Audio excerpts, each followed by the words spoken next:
Hello again. So this should be an interesting run today for two reasons.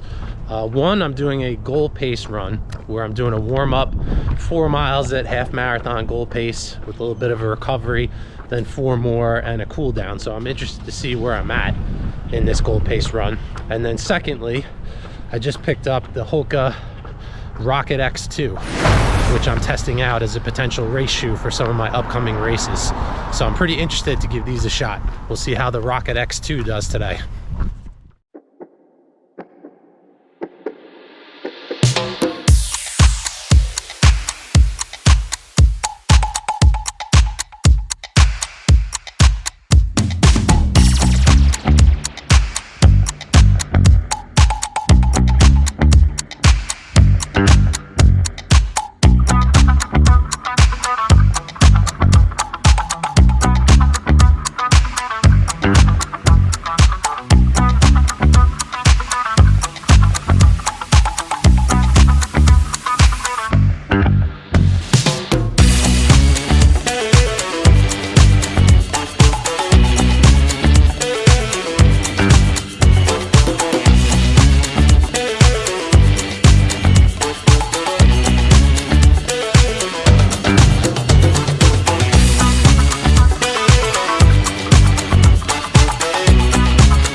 So half-hour warm-up done, 3.88 miles, so just under 4 miles, 7:44 pace on that warm-up.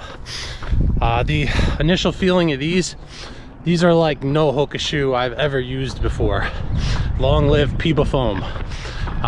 Just so much softer, bouncier, so much more energy return in these shoes than any other Hokas that I've ever worn.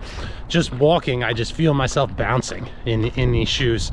They also have a nice wide platform, feel really stable, especially compared to some of the other super shoes I have. These definitely feel more stable than the Vaporflies.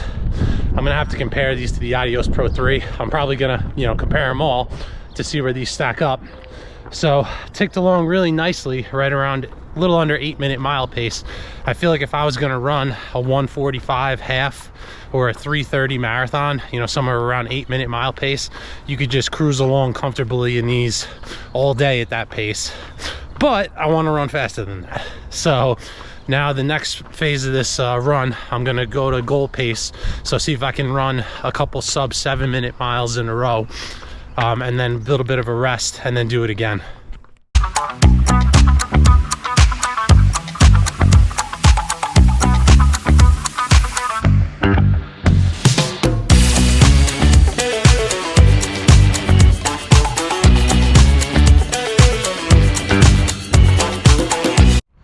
So I am back in the Hoka Rocket X2, but it is a different day.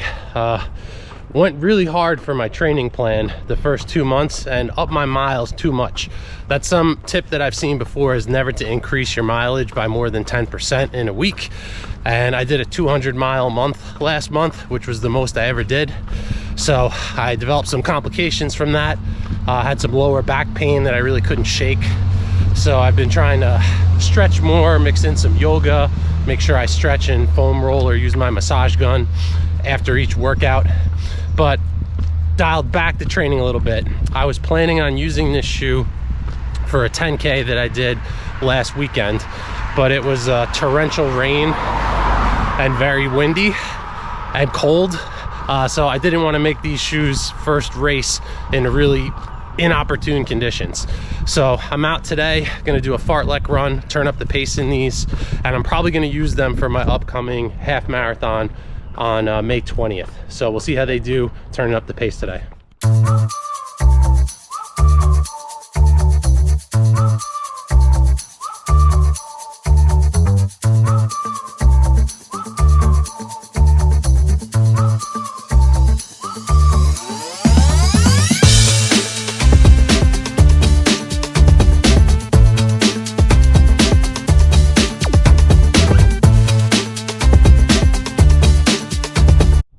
So that was an interesting run today. I think we have a new winner for the most comfortable super shoe. In the past, I called the New Balance Fuel Cell Elite V2 the most comfortable super shoe. That upper just really wraps your foot nice, and the Fuel Cell foam being the softest of all these supercritical foams. But that one, I really didn't feel the plate in it, and it was hard for me to turn up the pace in it. These have corrected that. They're not quite as squishy as the New Balance shoe, but they are a very soft, bouncy foam in this Hoka shoe. Obscure car reference for you today. A few years ago, I had a Ford Fusion Sport, and usually when they put Sport on the back of a mid-size sedan, it doesn't really mean anything. They put, you know, fancy looking ground effects on it and give it some bigger wheels, and they're like, look, it's the Sport model. It looks a little bit cooler, but it's still a Toyota Camry and doesn't go fast. But the interesting thing with the Ford Fusion Sport, I used to be cool, by the way. I had a Ford Mustang GT, I had a Subaru WRX. I did have some fun cars back in the day, but now I have 2 kids and I need a back seat and a trunk and all-wheel drive and functionality. It's so boring. I was just cruising around, and I think in my warm-up I was going about 740 pace. I'll have to see the exact time, but a little bit faster than my easy pace. I think it actually might have been closer to 730. So I was going closer to like my goal marathon pace without really not putting out a lot of effort. So I think these shoes might be fantastic for anybody who's a mid-pack runner, because they're really comfortable, really stable. They help me to go faster, but even without putting in my maximum effort, these are improving my economy and helping me to go a little bit faster. But when I got up to those intervals and was really going for it, it was like I pressed the sport mode button in that car. These things just tightened up and flew. So the foam feels completely different once you start putting some effort into them. When you're just walking around in them or kind of running casually, they're very soft, very comfortable, give you a little bit of bounce. They don't feel like anything all that special. But once you crank up the pace in these, the foam almost firms up and gives you a really propulsive spring to it. So these really did a great job of running fast in those intervals. Felt very effortless, very smooth, very comfortable. So now the test now is going to be how well do these maintain that pace over a longer period of time.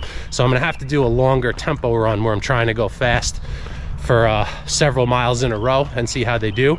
But I think these will be the contender for me to wear for my half marathon that I have coming up. I should really compare these to the Adios Pro 3 because it's probably going to be between one of those 2 shoes.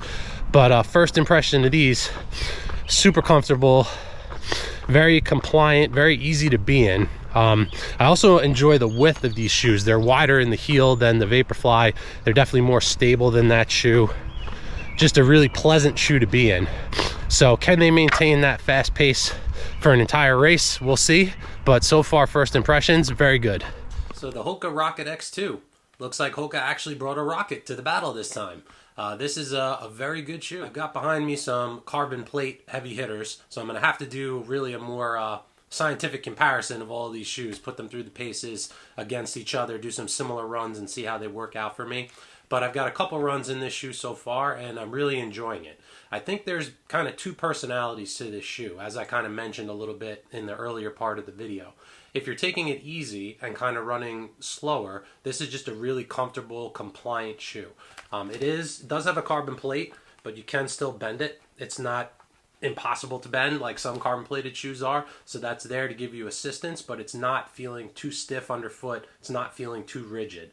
This is also very soft foam. I can really squish in on this a lot, but I'm getting a lot of energy return from it as well. I had previously said that the New Balance RC Elite is really the most comfortable super shoe, and I still think it's up there. This has, again, really soft fuel cell foam, but it's also very flexible. This one, the carbon plate, I find too flexible. I sink into the shoe a little bit too much. So I like using this for long runs. It's a comfortable shoe to be in for long miles, but it just lacks that pop to me that I'm looking for in a race shoe. And that's something where I was really kind of surprised with this one, because this is also a super shoe that I think you could really use for training. This doesn't feel uncomfortable when you're running a little bit slower. So if you're doing your warm-up before your intervals, you know, this shoe is still going to be fine, whereas some of those more harsher carbon shoes don't really like to run anything other than top speed. I think this one does handle slower paces pretty well. And more importantly, it's also able to turn up the pace. I was very impressed with just, it was almost like a completely different shoe. Once I started running fast, I'm like, oh, okay. Because I was a little worried about it at first. I was like, okay, I'm sinking into it a little bit. It's comfortable. It's a little bit bouncy. But is this a super shoe? And once I put down the pedal, it 100% is. This, I really need to do a comparison against the Adios Pro 3 and the Vaporfly to see how this does against those head-to-head. But the feeling of this on foot today, doing those fast intervals, was fantastic. It was really turning over really well, giving me a little bit of squish and then a nice rebound. The Adios Pro 3 is a little bit heavier. It's also a little bit stiffer. This one in my size, a US men's 12.5, comes in at 9.37 ounces right now. And the Hoka shoe is 9.14. So it is lighter than the Adios Pro 3. It's heavier than the Vaporfly. This one is a 12.5 for me. That's 8.38. So it's about an ounce lighter than the Hoka shoe. And then the lightest one of this group for me is actually the Puma DV8 Elite. This one and the Hoka and the Adidas are 12. The New Balance and the Nike are 12.5. Those run a little bit tighter, so I need a little bit bigger shoe. But this one comes in at 8.08 ounces. So this is not the lightest racing shoe that I have, but it's also not heavy by any means. It's the weight I'm not finding any issue with. The upper on this shoe is kind of a thin, plasticky kind of mesh. Some people have complained about the heel collar of this shoe. There's no support in the heel counter. It just flops right down there. There's some padding on the inside around the two sides there. But I actually find with these unsupportive heels, they seem to fit me really well. I have absolutely no heel slippage with this shoe at all. My foot slides right in there. It's locked in nicely. I didn't have to adjust the laces again. I got a nice lockdown. Didn't have any heel slippage. I didn't feel any lace pressure on top of my foot, so I had a really comfortable fit in this shoe. Hoka shoes do tend to run a little bit narrow, but I actually think this has a little bit more room in the toe box than some of the other Hoka shoes that I have. Here is the Hoka Mach 4. This actually comes in a little bit lighter than this shoe does, which is kind of surprising being that this is the race shoe, but this one's also covered in rubber, where this one has that rubberized EVA outsole.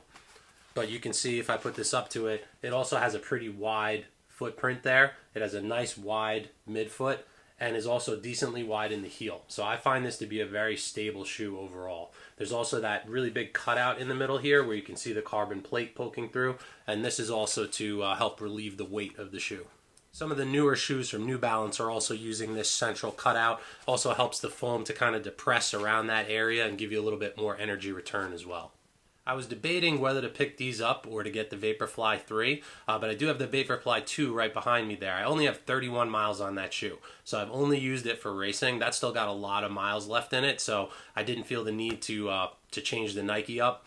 This one is $250 new, so it is expensive, but this is the price of super shoes these days. You know, they're starting at $200, going up to $275, and then up to over $300 with some other shoes like the Prime X Strong. I really love the Vaporfly for shorter races like 5Ks and 10Ks, but the Achilles heel for me with this shoe is the actual heel. This shoe gets really narrow at the midfoot and the heel, so if you're pronating at all, you're really prone to over-pronate in this shoe. So in longer races, if I'm getting a little bit sloppy, landing a little bit further back, I find the shoe to be less stable, but when I'm really moving fast and up on my toes, this shoe is phenomenal. One thing I've seen recently that's been a bit concerning to me, though, is some people who picked up the Vaporfly 3 and posted reviews of it are showing some really bad wear in the heel area of the shoe. This part of the foam is really flaking off really bad. I saw one person where this rubber piece actually came off after about 30 miles. So that shoe's looking like it might have some durability issues. That could have been a bad pair that that person had. But on all the ones that I saw, people who'd worn the shoe 2 or 3 times,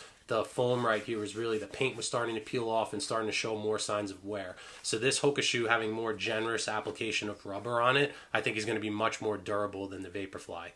I'll give a shout out to the Puma DV8 Elite on this video as well. Wearing the shirt from that 10K race that I wore these in. It was a miserable day, but these got me through the race. Were lightweight. I picked them because of that Puma grip in the wet weather. I knew these were going to do well with that. And also this upper is really breathable and the water is just able to escape there very nicely. I ended up coming in 3rd in my age group, and instead of getting a medal, I got a cup. but it's one of those like collapsible ones. So I'm actually, you know what, I'm going to use this more often than I am just hanging something on the wall over there. So first impressions of the Hoka Rocket X2, very strong. I'm looking forward to using this shoe again.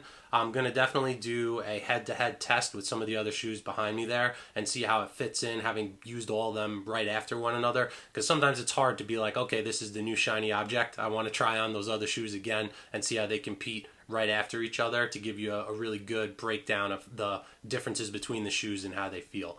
So I'll raise a glass to you, Hoka. Good job with this one, and more videos to come. See you next time.